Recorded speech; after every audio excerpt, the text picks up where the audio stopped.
We are turning now to a story we've been covering for months following the fallout surrounding the now defunct Charles City chicken processing plant, Pure Prairie Poultry. Yeah, the plant shuttered its doors last fall, leaving hundreds unemployed and left millions of birds across 3 states to starve.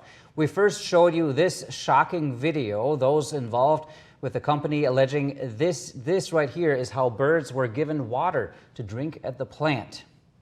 And now animal rights groups in Wisconsin and in Iowa are calling for criminal charges against the company's executives, alleging that they knew about the neglect both inside and out of the plant. Our ABC 6 News reporter Hannah Holland has been following this story since the day of that plant closure, and she has more on who's calling for these charges and why. Hi, Hannah. Good morning. Walk us through the latest developments. Yeah. Hi, Carly and Axel. Good morning. Farmers, former employees, and animal rights advocates are now coming together to call for consequences for the people they believe are responsible for the mistreatment and deaths of millions of birds. Requests for charges of mistreatment of animals have now been sent to officials in both Wisconsin and Iowa. And people I talked to tell me the problem started long before the plant closed its doors.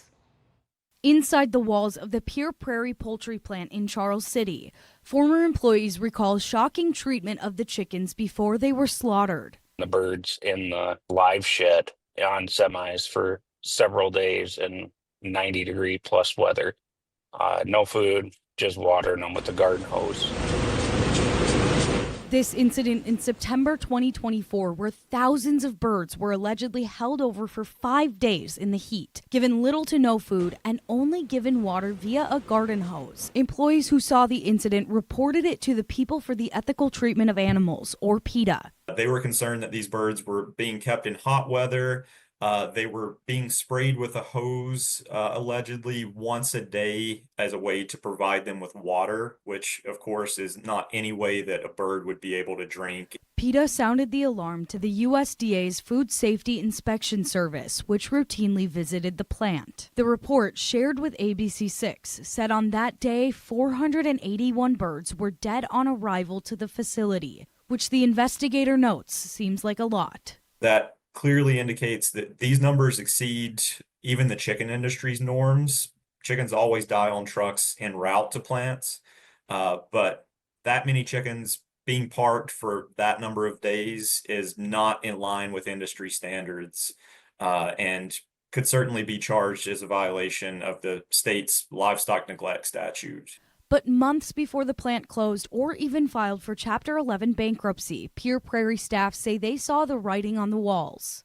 Our insurance was being shut off, our payroll was being late, and then the executives were struggling to find money to get the feed mills. By summer 2024, as chickens were arriving to the plant, they were being held over for slaughter, meaning the company was holding the birds in their shed or on the trucks across the street from the plant, sometimes for days before slaughtering them. These texts between managers at the company dating from July to September 2024 show incidents where thousands of birds were carried over. They started doing it, like it'd be like half a truck, maybe one truck, but they would process it right away the next morning.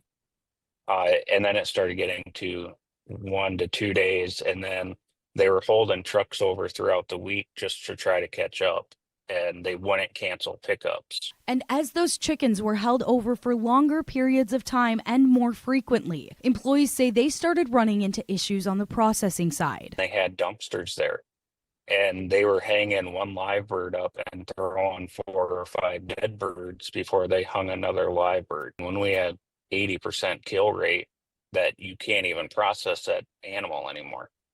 So then they're spending more time sorting the dead ones out of the live ones. Now, after the initial dust has settled, former employees and animal rights groups are pushing for charges to be filed against executives in the company. In a statement to ABC 6, Floyd County Attorney Todd Pritchard said, quote, "This matter is an ongoing investigation.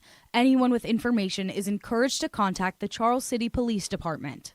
Former employees are hoping this means it's time for accountability. The executives knew full well what they were doing.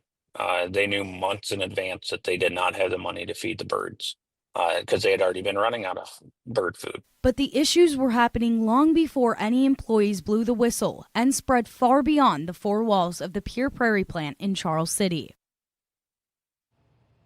And coming up in part 2, we'll take you inside one of Pure Prairie's grower barns in the days following the plant's closure, and I'll explain all the issues going on behind closed doors. Stay here, that's coming up at 6:30. Reporting live in studio, Hannah Holland, ABC 6 News.